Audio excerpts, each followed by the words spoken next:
32 साल बाद हमारे मुल्क को ओलंपिक्स में गोल्ड मेडल मिला है। 32 साल एक बहुत लंबा अरसा होता है। ये गोल्ड मेडल अरशद नदीम ने जीता है। उम्मीद भी इन्हीं से थी। अरशद नदीम ने पेरिस ओलंपिक्स में जेवलिन थ्रो का एक रिकॉर्ड बना दिया है। ओलंपिक्स की तारीख में किसी ने इतनी लंबी थ्रो नहीं की, 92.7 मीटर्स। लेकिन दोस्तों, इस थ्रो के पीछे इतनी ज्यादा मेहनत है जो हम तसव्वुर भी नहीं कर सकते। कहते हैं ना कि Rome was not built in a day. Arshad Nadeem की कहानी भी यही है। पंजाब के शहर मियां चन्नू में पैदा होने वाले अरशद नदीम के पास पैसे नहीं होते थे, कोई वसाइल नहीं थे। अरशद के वालिद एक कंस्ट्रक्शन वर्कर थे और ये 8 बहन भाई थे। तो आप सोच सकते हैं कि कितना मुश्किल होगा गुजारा करना। बहरहाल अरशद को स्पोर्ट्स का बहुत शौक था। अरशद क्रिकेट भी बहुत शौक से खेलते थे। टेप बॉल खेलना जैसे हर बच्चा खेलता है। यहाँ तक कि ये डिस्ट्रिक्ट लेवल पर भी क्रिकेट खेले हैं। दोस्तों, क्रिकेट खेलने के दौरान ही अरशद की मुलाकात एक आदमी रशीद साकी से हुई। रशीद साकी टैलेंट को ढूंढते थे और उनकी मदद करते थे और इन्होंने ही अरशद की हिम्मत बढ़ाई कि ये एथलेटिक्स वगैरह में आ जाएं। अरशद ने डिस्कस थ्रो वगैरह से शुरुआत की थी और फिर ये जेवलिन थ्रो में आ गए। देखिए, हमारे मुल्क में क्रिकेट के अलावा हॉकी का भी अब कोई फ्यूचर नजर नहीं आता, तो जेवलिन थ्रो में क्या फ्यूचर बनना था। लेकिन अरशद ने हिम्मत नहीं छोड़ी।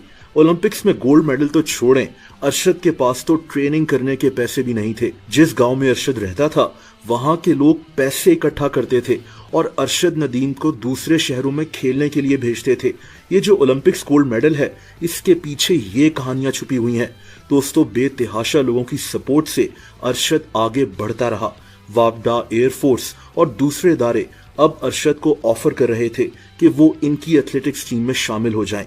अरशद ने 2015 से जेवलिन थ्रो के इवेंट्स में हिस्सा लेना शुरू किया था।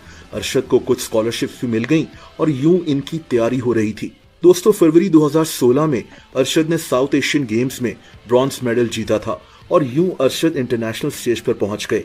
2022 में भी अरशद नदीम ने कॉमनवेल्थ गेम्स में गोल्ड मेडल जीता था, हालांकि इनको इंजरी थी उस वक्त। दोस्तों, जेवलिन थ्रो का वर्ल्ड रिकॉर्ड एक आदमी जैन जेलेज़नी के पास है। ये जेवलिन थ्रो का लेजेंड कहलाता है। 1996 में इस आदमी ने 98.48 मीटर्स की थ्रो कर वर्ल्ड रिकॉर्ड बनाया था, जो आज तक नहीं टूटा। ओलंपिक्स में ये रिकॉर्ड इससे पहले 2008 में चाइना में बना था, जब डेनमार्क के एक एथलीट एंड्रियास थॉर्किल्सन ने 90.57 मीटर्स की थ्रो की थी।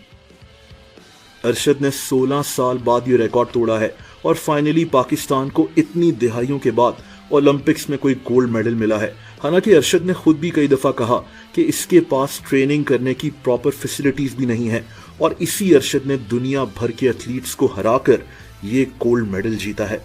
पाकिस्तान का वाहिद गोल्ड मेडल इस ओलंपिक्स में। आप सोचें कि अरशद तो मेहनत से यहाँ पहुंच गया, लेकिन ऐसे कितने एथलीट्स होंगे जो फैसिलिटीज ना होने की वजह से जाया हो गए होंगे।